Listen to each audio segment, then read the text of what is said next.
여기 한 부인이 있습니다. 부인은 규칙적인 생활을 하는 다소 둔감한 성격의 남편과 함께 지내며 무료함을 느끼고 그러던 중 한 아름다운 청년과 만나게 됩니다. 청년 또한 아름다운 부인에게 한눈에 반하고 두 사람은 남몰래 사랑을 키우기 시작하죠. 이러면 안 된다는 생각에 부인은 곧 청년을 밀어내지만 그 때문일까요? 원래부터 좋지 않았던 남편이 그날 이후로 더욱 싫어집니다. 그러던 중 부인은 이번에는 돈도 많고 잘생긴 후작과 마주하고 후작으로부터도 고백을 받는데 부인의 미래는 과연 어떻게 될까요? 지금부터 출간 당시 공중도덕 및 종교적 미풍양속을 해쳤다는 이유로 법원에 피소까지 되었던 세계 4대 불륜소설 중 하나로 꼽히는 작품 마담 보바리 속으로 들어가 보겠습니다. 소녀 엠마는 수녀원에서 그림과 음악, 질서 등을 배웁니다. 그러던 중 찰스라는 남자가 엠마에게 청혼하고 엠마는 청혼을 승낙한 뒤 결혼식을 준비하죠. 중산층 집안, 가부장적인 아버지 밑에서 자란 엠마는 항상 집을 떠나고 싶어 했습니다. Emma, when your dear mother died, I cried. I didn't know how to raise a little girl. This was your mother's favorite wedding gift. 아버지는 결혼하는 딸에게 아내의 유품을 건네며 아이가 훌륭하게 자란 것을, 훌륭한 집안에 시집가게 된 것을, 지금의 기쁨을 누릴 수 있음을 감사하죠. 결혼식은 오랜 시간 이어졌고 드디어 축제가 마무리된 뒤 찰스와 엠마는 찰스의 집으로 향합니다. 찰스의 집은 또 다른 시골 마을 용빌에 있는데요. 엠마는 어색하고도 떨리는 첫날 밤을 맞고 다음 날 Stay with me. It's the patient that must find solace in the bed. Never the doctor. 자신을 기다리는 환자들을 위해 새벽부터 집을 떠나는 남편을 마중합니다. 엠마는 성실하고 정직한 의사 찰스가 그럭저럭 마음에 듭니다. 새로운 마을에 정착하며 약간의 설렘도 느끼죠. 엠마는 그날 밤 남편을 위해 빵 요리를 준비하고 남편과 맛있게 먹을 생각에 들떠 식탁 위에 음식을 올리는데 찰스는 자신은 이 시간대에 과일을 먹는 것이 습관이라며 아내가 만든 빵을 먹어보지도 않습니다. 엠마는 보다 찰스와 화기애애한 시간을 보내고 싶어 병원에서 어떤 일이 있었는지 물어보기도 하는데요. 찰스는 자신과 엠마에 관한 이야기보다 정말로 환자에 관한 이야기만을 털어놓죠. 그러던 어느 날 잡상인 레르가 집을 방문합니다. 레르는 도시 루앙을 일주일에 2번 방문하는 상인으로 원하는 것은 무엇이든 조달해줄 수 있다고 합니다. 하지만 엠마는 시집 온 지 얼마 안 된 상황이니만큼 돈을 쓰는 건 어려울 것 같다고 거절하는데요. 그의 레르는 엠마에게 그 심정 이해한다며 패션 잡지와 패브릭북을 건네고 외상이 가능하니 언제든 문의하라는 말을 남기곤 자리를 뜹니다. 당시 의사는 상류계층이었습니다. 하지만 신분사회인 만큼 귀족들만큼 좋은 위치는 아니었죠. 찰스는 시집 온 엠마에게 자신과 오랜 기간 알고 지낸 지인들을 소개하는데요. Monsieur Homais and Monsieur Binet, our tax collector. Monsieur Leon Dupuis, our legal clerk. 서기 레옹은 엠마를 보자마자 한눈에 반하고 엠마도 마찬가지로 Charles, nothing is more pleasant than traveling. 여행 그리고 새로운 환경에 관심이 많은 자신과 취향이 비슷한 레옹에게 눈길이 갑니다. 그러던 중 약제사 오맨은 엠마에게 한 가지 부탁이 있다며 조심스럽게 말을 겁니다. 평소 진보와 명예에 관심이 높은 오맨은 Show Madame your foot.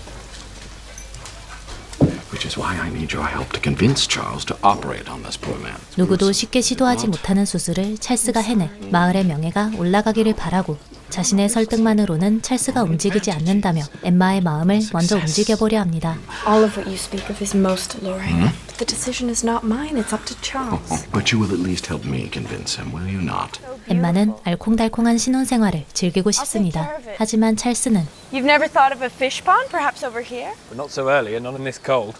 언제나 일하느라 바쁘고 아내와 오붓한 시간을 보낼 틈이 없죠. 엠마도 그런 남편의 상황을 이해합니다. 그렇기에 적적한 시간을 혼자 책을 읽거나 바느질을 하며 보내는데요. Well, it isn't Paris. Have you been? Even better than you can imagine. 취향이 비슷한 레옹과 만나 대화를 나누며 I wanted to be just as they are, but I couldn't. I wanted only emotions, not discipline. 용빌에 온 뒤 처음으로 누군가에게 속마음을 털어놓고 자신의 지금 생활이 어쩌면 괜찮지 않은지도 모르겠다는 의심을 하기 시작합니다. 마음이 통한 걸까요? 그로부터 며칠 뒤 날씨가 맑은 어느 날 레옹은 엠마를 찾아오고 Charles is visiting a patient. I'm not here to see Charles. I hoped you might accompany me on a walk. 엠마는 어두컴컴한 집을 벗어나 밝은 햇살 아래 레옹과 산책하며 어떠한 해방감을 느낍니다. 심지어 레옹은 엠마에게 파리에서 산 것이라며 지도를 선물로 건네고 별것 아니지만 자신의 취향에 꼭 맞는 선물에 엠마는 크게 감격하죠. 엠마는 그날 이후 점점 레옹에게 마음이 갑니다. 레옹 또한 엠마를 향한 마음을 주체하기 어렵죠. 질투와 의심이라고는 없는 찰스는 엠마와 레옹이 서로에게 마음이 있다는 것을 눈치조차 채지 못하는데요. 레옹은 그 틈을 타 Good night, Charles. 어두운 밤 엠마를 밖으로 불러내고 오랫동안 감춰온 자신의 진심을 고백합니다. 하지만 엠마는 I'm married. Tell me you feel differently. 도덕이라는 굴레 아래 자신의 마음을 고이 접어놓고 정직한 남편을 두고 괴로워하는 스스로를 탓하기 시작하죠. 엠마는 곧 상담을 받고자 신부님을 찾아가는데요. 안타깝게도 용빌의 신부님은 Seems to me that once you have a good fire, sufficient food, and a good husband, 부유한 엠마에게 설마 어떤 고민이 있을 거라고는 생각도 하지 못하고 Did you know Lyon was moving to Rouen? Tomorrow or the day after? I never noticed Lyon had such an impulsive nature before. 엠마는 자신의 마음을 알아주는 사람이 이제 마을에 단 한 명도 없다는 사실에 절망합니다. 엠마는 지루한 시골에서 벗어나고 싶습니다. 그렇기에 여행 관련 서적이라도 읽으며 마음을 다잡는데요. 필요로만 책을 읽는 찰스는 I could read it to you. You might find it of use. Those are only curiosities. They have no application in Yonville. 깔끔하게 엠마의 제안을 거절하고 엠마는 결국 그간 참고 있던 Oh, 화를 I know that, Charles. I was thinking Paris or maybe Rouen. Do you really believe a country doctor can open a practice in Rouen on a whim? It's... But you're not a country doctor. 터뜨리고야 맙니다. 그렇게 무료한 나날이 흐르던 어느 날 엠마는 Madame Bovary, I suppose. You are blessed, my dear doctor. 집을 찾아온 후작과 마주합니다. 후작은 엠마가 마음에 드는지 한 번 보고 또 보다 Hosting a hunt next Sunday, and we need a doctor on premises. 보바리 부부를 사냥 행사에 초대하고 Sunday. Well, I see no reason why. 신선한 자극이 필요한 엠마는 기쁘게 제안을 받아들입니다. 그리고 엠마는 사냥터의 입고가 롯을 맞추기 위해 처음으로 르르의 편지샵을 방문하죠. This is going to be very expensive. You will extend me credit, will you not? 그리고 보바리 집안의 경제 상황을 찰스와 엠마보다 잘 알고 있는 레르는 Money should never be the problem. Only the solution. 기쁘게 주문을 접수합니다. 후작은 찰스에게는 아무 관심이 없습니다. 다만 엠마와 시간을 보내고 싶어하고 Please forgive us for taking Madame Bovary along. 질투심도 의심도 없는 찰스는 이번에도 엠마가 자신을 떠나 즐거운 시간을 보낼 수 있게 배려합니다. 엠마는 후작과 함께 사냥을 하거나 산책을 하며 자신의 마음이 후작에게로 향하는 것을 느낍니다. 그날의 영향인 걸까요? 엠마는 점점 You don't wear a uniform. It's not. It's my fault. I've never bought you one. I'm happy to wear mine clothes, madame. 상류층에 관심을 보이기 시작하고 자신이 가진 것보다 더 가지기를 꿈꾸며 You should save it till after you've operated on Hippolyte. I've been thinking. What's there to think about, dear? You must progress. 파리나 루앙으로 진출할 수 있도록 찰스를 압박합니다. 화려한 생활에 눈을 뜬 엠마는 집안 소품도 보다 고급스럽고 비싼 것으로 바꾸기 시작합니다. 금실로 수놓은 커튼, 금촛대, 양탄자도 새롭게 구매하죠. 엠마는 여러 물건을 구매하며 약간의 죄책감을 느끼기도 하는데요. 영업에 익숙한 레르는 We'll get those two. Stop dithering. Take it, take it. Each moment you do not possess what you love is a moment not spent in love. 엠마의 소유욕과 사치욕을 자극하고 엠마는 레르의 꼬임과 자신의 텅 빈 마음에 속아 그렇게 돈을 쓰고 또 쓰기 시작합니다. 다가온 축제날, 찰스는 엠마와 함께 광장으로 향합니다. 광장에 있던 후작은 마치 기다렸다는 듯 엠마에게 비밀스럽게 슬쩍 쪽지를 하나 건네고 Dear, would it bother you terribly if I ran home to rest? 후작의 신호를 눈치챈 엠마는 찰스를 따돌린 뒤 쪽지에 적힌 위치로 발걸음을 옮깁니다. 으슥한 그곳엔 후작이 홀로 서 있습니다. 후작은 지금 자신이 많이 외로워 쓸데없는 유흥에 빠졌다고 말하고 As a woman, I'm not permitted such distractions. 엠마는 그런 후작의 말을 믿지는 않지만 With all due respect, Monsieur le Marquis, we should put an end to this discussion. 그가 자신을 유혹하려 한다는 것, 자신에게 마음이 있다는 걸 확실하게 알게 됩니다. How dare you? You come here to offer me your friendship. 엠마는 그날 이후 다시 한번 고민에 빠집니다. 그리고 자신에게 진정으로 필요한 것이 무엇인지 결정을 내리죠. 엠마는 그렇게 찰스가 일을 하러 집을 떠난 사이 후작을 만나기 위해 집을 나서고 먼 길을 걷고 달려 후작을 만나 Well, I realized that Before getting married, I was contemplating my coming life like a child. 자신의 처지를 한탄합니다. 여자는 물론 인생 경험도 많은 후작은 엠마의 문제가 무엇인지 단번에 눈치채고 My dear Emma, you are unrelentingly standing under an apple tree wishing to smell the scent of orange. 엠마는 그런 눈치 빠르고 잘생기고 부유한 남편과는 정반대의 인물인 후작에게 점점 마음이 끌립니다. 그렇게 결국 몸도 마음도 후작에게 내어주게 되죠. 엠마는 후작에게 자신의 모든 것을 맡기며 생각했습니다. 앞으로 찰스를 좋아할 일은 없을 거라고 말이죠. 그런데 놀랍게도 찰스는 I don't know how you've done it. Charles has agreed to operate on Hippolyte's wretched foot. 진보적인 수술에 도전해보기로 마음먹었고 엠마는 어쩌면 자신이 Very soon, you will be the wife of a famous country surgeon. 루앙 혹은 파리에서 진료하는 의사의 안주인이 될 수도 있다는 기쁨에 찰스를 달리보기 시작합니다. 찰스는 엠마를 기쁘게 하고 싶었습니다. 엠마를 지극히 사랑하는 만큼 엠마가 행복하게 살 수 있는 환경을 마련해주고 싶었죠. 그렇기에 자신의 능력이 부족하다는 것을 알지만 노력에 노력을 더해 실험적인 수술에 도전하고 결과는 Monsieur Bovary, our most distinguished practitioner, performed an operation on a club-footed man. Moreover, that operation was performed as if by magic. 성공적으로 끝난 듯 보였습니다. 하지만 곧 I'm going mad. He won't stop screaming. 수술이 실패했다는 사실을 알게 되고 I may have cut the wrong tendon. My love. Don't touch me. You know how much I love you. Stop it! 엠마의 마음은 찰스에게서 완전히 떠나버립니다. 엠마는 찰스가 제법 괜찮은 사람인 것조차 불만입니다. I wish he would beat me so I might have a reason to hate him.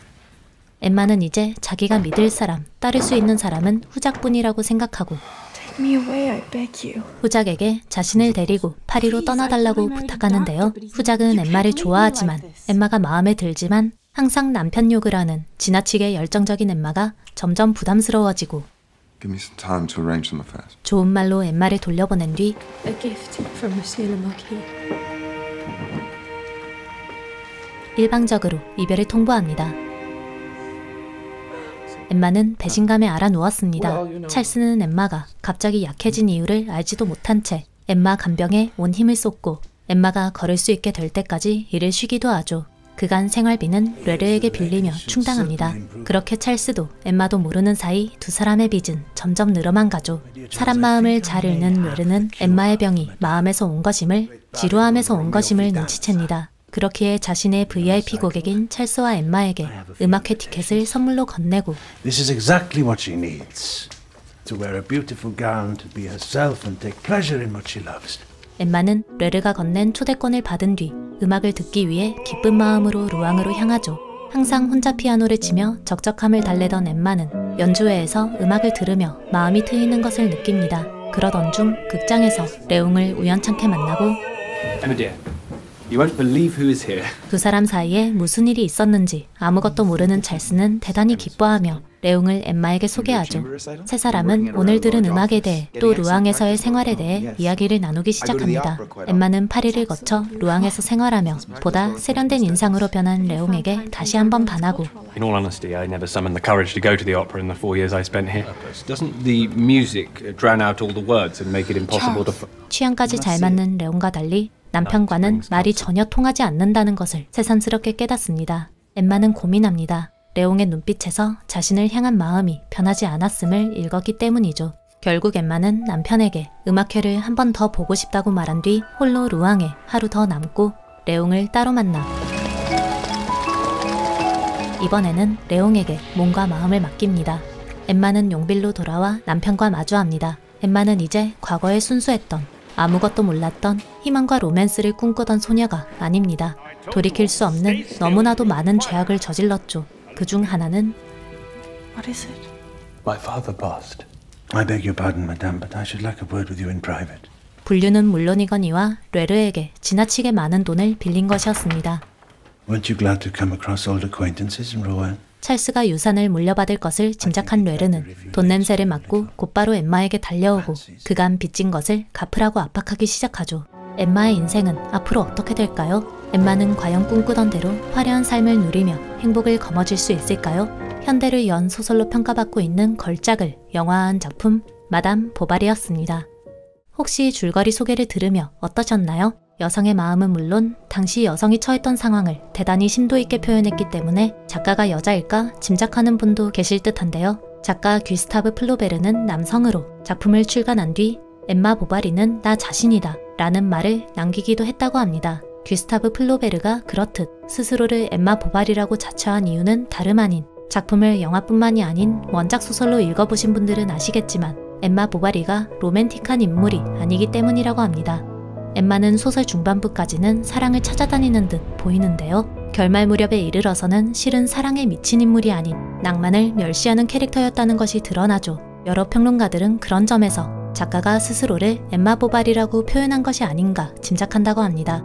영화는 개봉되고 여러 호평을 받았다고 해요. 이유는 원작의 핵심 메시지를 제대로 담지 못했기 때문이라고 하네요. 앞서 말씀드렸듯 엠마 보바리의 문제는 낭만에 있지 않습니다. 심지어 돈에 있지도 않은데요. 영화는 줄거리를 담는 데 급급했는지 메시지를 놓쳐버리고야 말았고 그럼에도 불구하고 제법 잘 만들어진 형태의 많은 이들은 역시 마담 보바리는 영화로 만들기 어려운 작품이라고 평가했다고 합니다. 저는 영화를 본 뒤 책을 읽었는데요.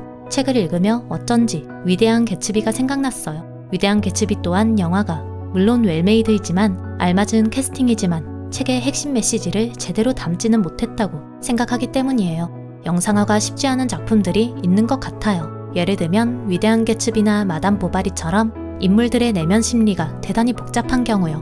무엇보다 마담 보바리의 경우 2시간 안에 이야기를 모두 채우기 위해서인지 원작과는 줄거리가 상당 부분 달라진 점도 있어 아쉬움을 낳는 것 같아요. 제가 생각하는 상당히 중요한 요소인데 시간적 한계로 빠졌다 싶은 줄거리는 다음과 같습니다. 먼저 샤를르는 한번 결혼한 적이 있어요. 한 가부와 결혼했는데요. 어머니께서 그 여자와 결혼하면 상당한 돈을 거머쥘 수 있다고 부추겨 어머니의 뜻에 따라 결혼을 선택한 것이었습니다. 다만 부인이 돌연 세상을 떠나며 홀몸이 되었고 마침 마음에 두고 있던 엠마에게 고백을 할 수 있게 되었죠. 엠마는 마냥 농촌 출신이 아니었다면 상류사회를 휩쓸었을 정도의 미모를 갖춘 아가씨로 표현되어 길고 풍성한 검은 머리카락, 창백한 피부를 보고 눈길을 뺏기지 않는 사람이 없을 정도였죠. 샤를르는 그런 아름다운 엠마에게 온 마음을 뺏기고 샤를르의 어머니는 아들이 과부와 결혼했던 과거와는 달리 신부에게 정성을 다하니 아들을 빼앗겼다고 진심으로 생각합니다. 때문에 엠마를 질투하며 아들 앞에서 엠마의 흉을 여럿보고 눈치도 없고 센스도 없는 샤를르는 놀랍게도 어머니의 말씀을 귀담아 들었다 엠마에게 전하며 엠마가 어머니의 말씀을 따를 것을 요구합니다. 그렇게 고부 갈등은 점점 깊어져가죠. 영화에서 표현되었듯 샤를르는 엠마와 취향이 대단히 다릅니다. 무취향에 가까운 인물로 표현되는데요. 그럼에도 불구하고 성실하고 근면하고 친절하니 엠마는 샤를르와의 밝은 미래를 꿈꾸며 아이를 가집니다. 다만 엠마는 뱃속 아이가 부디 딸이 아닌 아들이기를 바라는데요. 아들이라면 자신과 달리 자유롭게 살 수 있을 테고 그것이 세상을 향한 복수라고 여겼기 때문입니다. 하지만 뜻과 달리 딸이 태어나고 엠마는 그렇게 마지막 희망의 끈을 놓아버리죠. 다만 영화에서 표현된 것과 달리 엠마는 끝까지 정절을 지키려고 노력했습니다. 그렇듯 희생하는 자신을 짜릿해하기도 했고요. 하지만 바람둥이 로돌프가 엠마를 유혹하기 위해 수단과 방법을 가리지 않은 덕분에 두 사람은 자연스럽게 불륜의 길에 빠져듭니다. 또 영화 속 내용은 그가 엠마에게 얼마나 진심이었는지 정확히 표현되지 않습니다. 오히려 엠마를 갖고 놀았다 하는 생각까지 들 정도로 그려졌는데요. 원작을 읽어보면 레옹이 엠마에게 상당히 진심이었다는 것을 알 수 있고 점점 미쳐가는 엠마를 감당하기 어려워하는 과정마저 상세하게 표현됩니다. 엠마가 미쳐가는 이유는 당연하게도 어린 시절 잘못 선택한 결혼 때문이죠. 당시는 여성이 스스로 상위 계층으로 올라갈 수 있는 방법이 없었습니다. 시골 출신이던 엠마는 화려한 삶을 사는 이들이 있다는 것을 알지 못했고 결혼 후 무도회 등에 참석하며 상류사회에 눈에 뜨기 시작했죠. 심지어 여러 귀부인들을 만나며 자신이 어쩌면 더 좋은 집안의 남자, 더 말이 통하는 남자와 결혼했을 수도 있다는 사실을 깨닫게 됩니다. 하지만 당시에는 이혼이라는 게 불가능했습니다. 당시 부인이란 남편이 죽지 않는 이상 평생 남편에게 귀속될 수밖에 없는 존재였기 때문이죠. 작가가 제목을 엠마가 아닌 마담 보바리로 지은 이유라고 합니다. 당연한 이야기일지도 모르겠는데요. 그럼에도 불구하고 작가는 엠마의 잘못을 덮어주거나 포용하지 않습니다. 영화 속 엠마 이미지는 배우의 이미지 때문인지 다소 지적으로 보이기도 하는데요. 소설 속 엠마는 외형은 아름다우나 경박하고 통제하기 어려운 성격을 가진 인물로 표현되기도 합니다. 만약 아직 작품을 보거나 읽지 않으신 분들 중 뭘 먼저 보는 게 좋을지 고민인 분이 계시다면 저는 영화를 먼저 보시는 게 좋을 것 같다고 말씀드리고 싶어요. 왜냐하면 책이 엄청 두껍거든요. 개츠비는 책이 얇은 데다 술술 읽히기 때문에 책을 먼저 추천드리고 싶은데요. 마담 보바리는 출간 당시 혁명이라고 표현되었을 정도로 문체가 남달라서요. 작품에 익숙해지기 전 줄거리를 대충 알고 보시면 보다 책에 쉽게 몰입하실 수 있지 않을까 예상해봅니다. 영상 봐주셔서 감사합니다. 지금까지 무비필이었습니다.